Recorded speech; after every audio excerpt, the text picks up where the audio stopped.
The stage was set for another heated debate, the cameras already rolling as Mark Levin leaned into his microphone. His voice carried sharpness, cutting through the studio air. "Congresswoman Crockett," he began with a sneer, "you've made a career out of dodging tough questions. Tonight, I won't let you hide behind rehearsed lines." The audience stirred, sensing the storm about to unfold. Levin launched into a rapid-fire attack, listing accusations, distorting facts, and interrupting before Jasmine could even take a breath. But Jasmine Crockett didn't flinch. She sat tall, her expression calm, her eyes steady on him as though she were studying a schoolyard bully repeating the same tired insults. She waited patiently, refusing to be dragged into his chaotic rhythm. Finally, when Levin paused for breath, Jasmine leaned forward.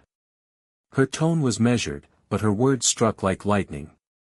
"Mark, you can shout all you want," she said, her voice steady enough to silence the audience. "But volume has never been a substitute for truth. And tonight, I'll remind you, and everyone watching, of that fact."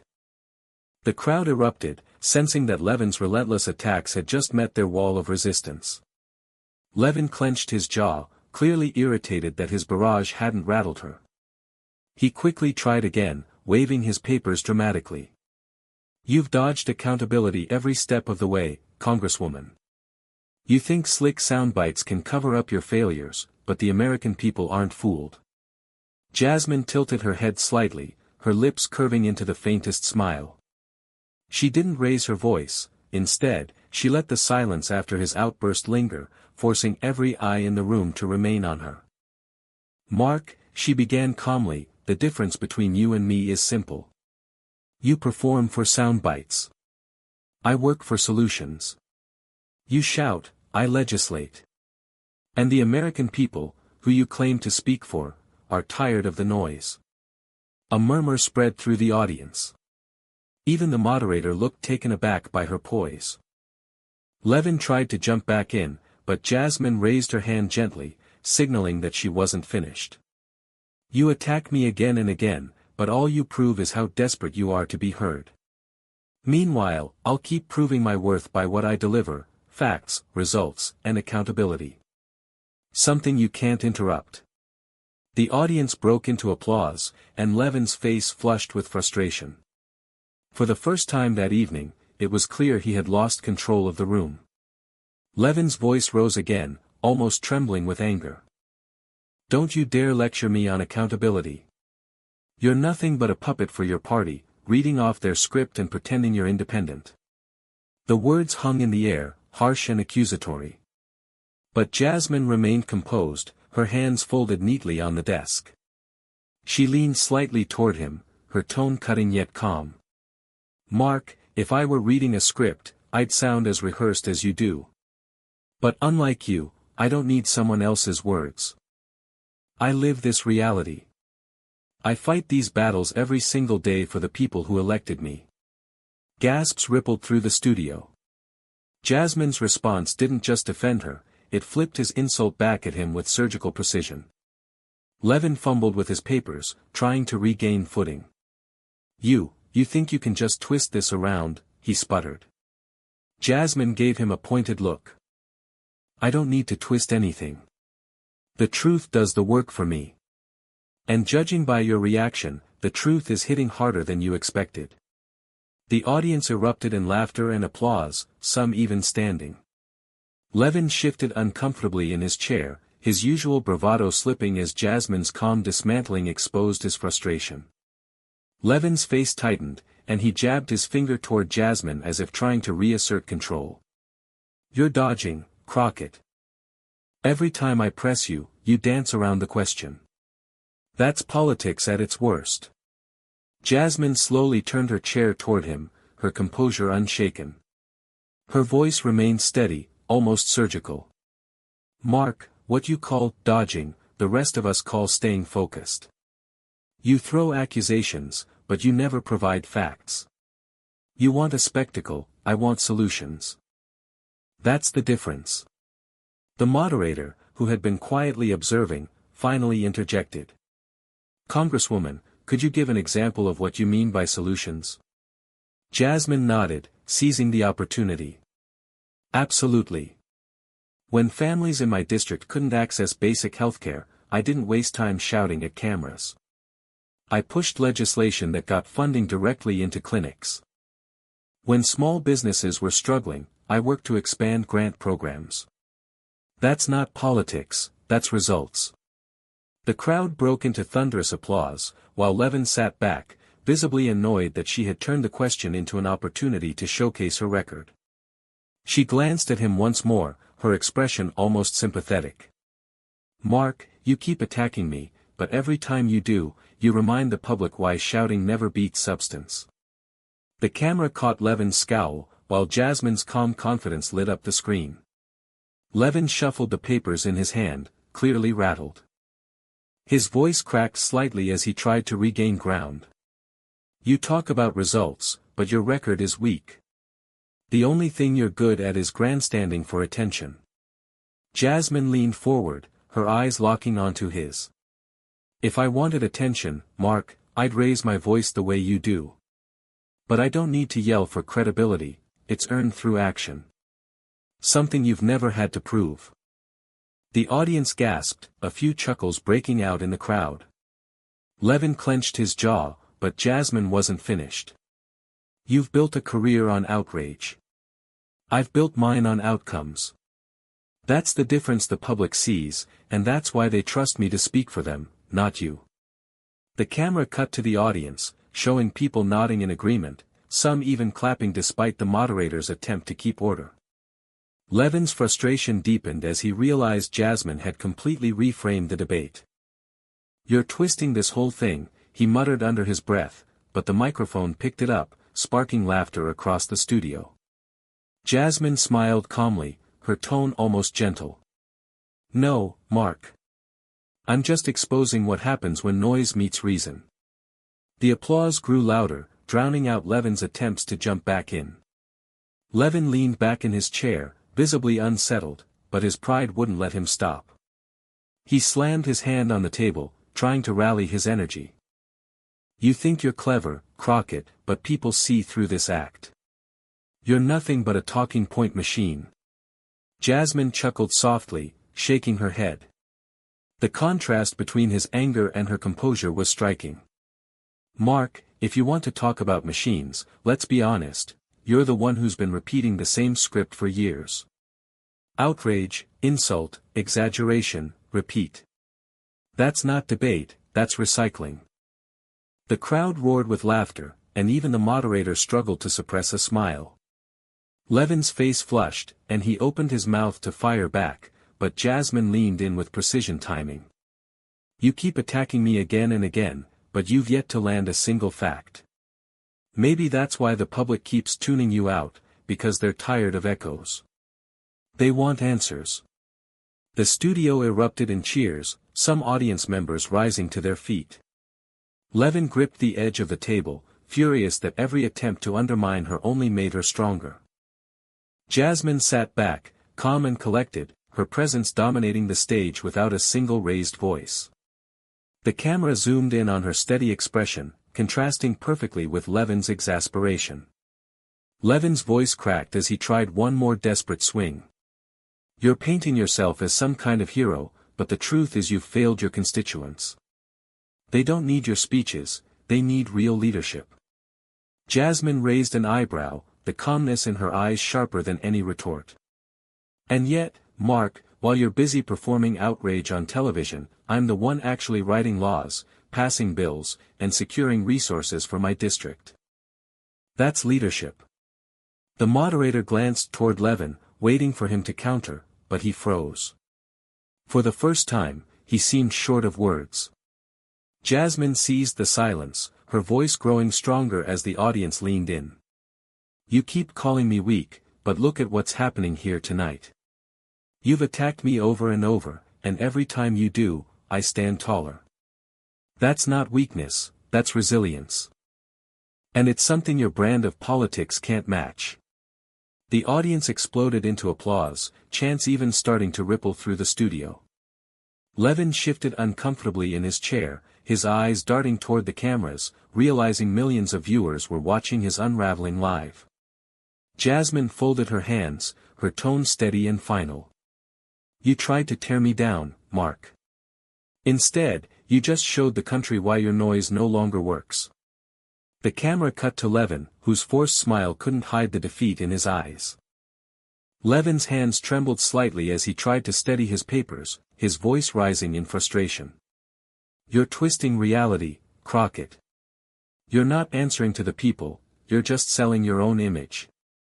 That's all you are." Jasmine leaned forward, her gaze unwavering. "Mark, the difference between you and me is simple. I don't need to sell an image. I have a record. I have results. And every attack you throw only reminds people that you have neither." The crowd erupted in applause, their cheers drowning out Levin's sputtered attempt at a reply. Jasmine didn't stop, her timing was perfect, her words razor-sharp. "You've called me weak, scripted, a failure, yet here I sit, calm, collected, and delivering facts, while you lose your composure on live television. If this is what leadership looks like to you, I think the audience knows exactly who's failing tonight." The moderator's eyes widened, sensing the moment. The cameras zoomed in on Jasmine, her poise commanding the room. Levin's jaw tightened as he realized he had become the story, not his attacks, not his accusations, but his unraveling in the face of her unshakable composure. The audience was on its feet now, the studio filled with thunderous applause. Jasmine didn't even raise her voice, she didn't need to. Her calm obliteration of Levin spoke louder than any insult he had hurled. Levin's face glistened under the studio lights, his frustration impossible to mask. He leaned into the microphone, his voice hoarse from shouting. "You think this little performance makes you strong? All you've done is dodge, spin, and deceive. People will see right through it." Jasmine clasped her hands together on the desk, her demeanor calm, almost serene. "Mark, the only thing people are seeing right through tonight is you. They see the shouting. They see the finger-pointing. They see a man more interested in attacking than informing." The audience gasped, then erupted into applause once again. Levin tried to cut her off, but Jasmine raised her voice just slightly, clear, steady, commanding. "You've attacked me again and again, but each time, you've exposed more about yourself than you ever have about me. The truth is, your anger doesn't shake me, it exposes your weakness." The studio fell into a stunned silence, followed by a wave of cheers that seemed to grow louder with each second. Even the moderator leaned back, realizing Jasmine had taken complete control of the debate. Levin blinked rapidly, searching for words, but the cameras captured everything, his hesitation, his faltering confidence, and Jasmine's unwavering composure. She leaned back in her chair, her final remark of the segment cutting like steel. "Mark, you came here to tear me down. But all you've done is remind America why your shouting belongs to the past, and why my voice represents the future." The crowd leapt to its feet, the sound of applause shaking the studio. Levin's silence was deafening. The moment the debate cut to a commercial break, the studio erupted. Audience members were still on their feet, clapping and cheering as Jasmine calmly gathered her notes. Levin sat stiffly, avoiding eye contact with the cameras, his face flushed with defeat. But outside the studio, the impact was immediate. Within minutes, clips of Jasmine's takedown flooded social media. One user posted, "Levin tried to scream her down, she obliterated him without even raising her voice." Another wrote, "This wasn't a debate, this was a masterclass in composure." Hashtags with Jasmine's name began trending across platforms.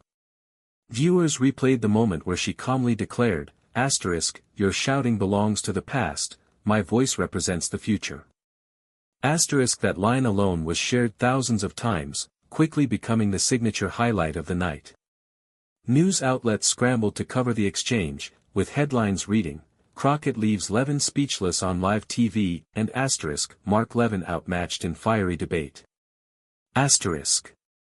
Meanwhile, Levin scrolled his phone backstage, watching his name trend for all the wrong reasons. His jaw tightened as he realized the viral clips weren't about his attacks, they were about Jasmine's obliteration of them. Jasmine, however, walked off the stage with quiet confidence. She hadn't just won the debate, she had set the tone for the national conversation. By the next morning, the fallout was impossible to ignore. Major news networks replayed the clip of Jasmine's calm dismantling of Levin on loop, analyzing every line. Pundits who once dismissed her as unseasoned now called her performance a turning point. One panelist on a morning show said bluntly, "Levin brought the fire, but Crockett brought the extinguisher, and she didn't even break a sweat." Politicians on both sides of the aisle weighed in. Some of Jasmine's colleagues praised her composure, saying she had set the standard for how to handle hostile debates. Even critics admitted, albeit grudgingly, that Levin had looked rattled, unprepared for her poise. Behind the scenes, Levin's allies scrambled to defend him. One aide tweeted that Jasmine had been coached and scripted, but the public didn't buy it. The viral clips showed her improvising, responding in real time, and standing unshaken under pressure. Meanwhile, Jasmine's inbox flooded with messages of support from constituents and everyday viewers who felt she had spoken for them. She didn't just survive Levin's attacks, she turned them into fuel. And perhaps the sharpest blow came from Levin's own base. In comment sections of his usual supporters, many admitted they had never seen him lose control so badly. His brand of shouting had finally met its match. Jasmine, sipping her morning coffee while scrolling through the reactions, simply smiled.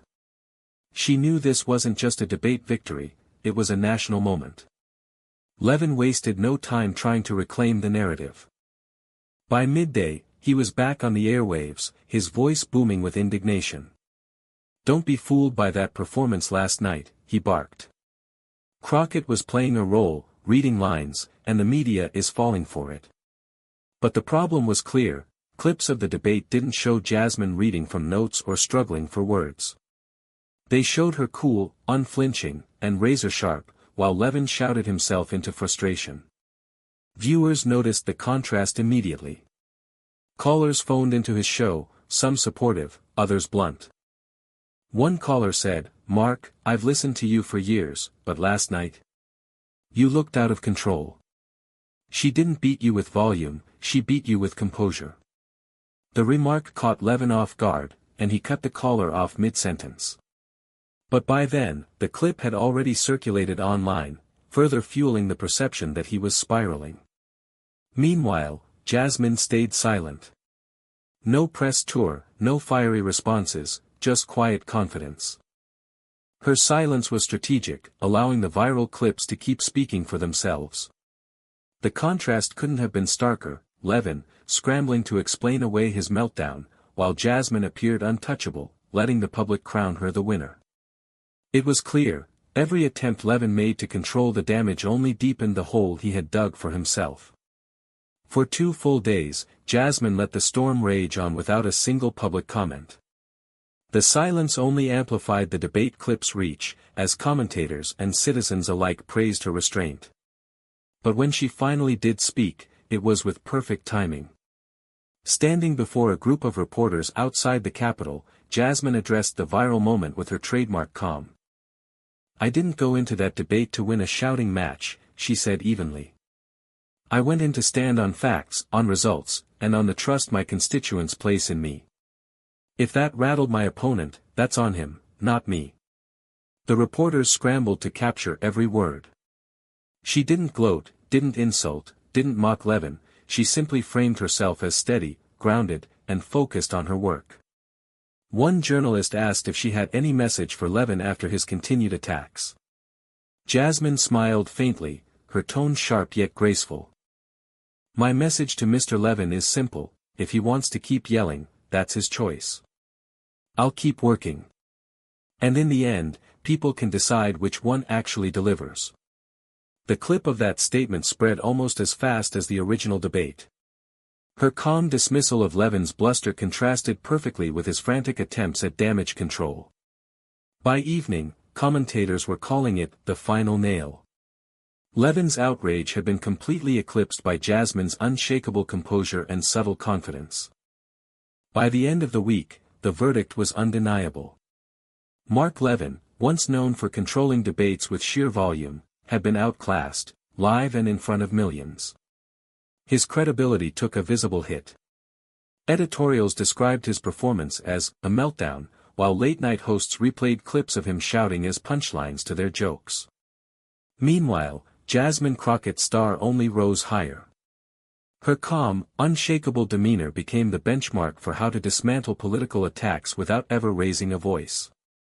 The phrase she delivered, "your shouting belongs to the past, my voice represents the future," was quoted on talk shows, written into headlines, and even printed on protest signs. Behind the scenes, party leaders saw her as a rising figure who had not only defended herself but also shifted the national conversation. Ordinary viewers flooded her office with messages of support, thanking her for showing that composure could triumph over chaos. Levin, desperate to salvage his image, doubled down on his outrage. But the more he raged, the more it reminded people of his televised defeat. His allies whispered about the damage, some even admitting privately that Jasmine had ended an era of his dominance in political media. Jasmine, however, didn't celebrate. She simply moved forward, continuing her work, letting her actions carry the weight of her victory. The obliteration of Levin wasn't just about one debate, it symbolized a shift in the political landscape. And as the cameras captured her walking confidently through the Capitol halls, the story was clear: Mark Levin's fury had been his undoing, and Jasmine Crockett's calm had made her unforgettable.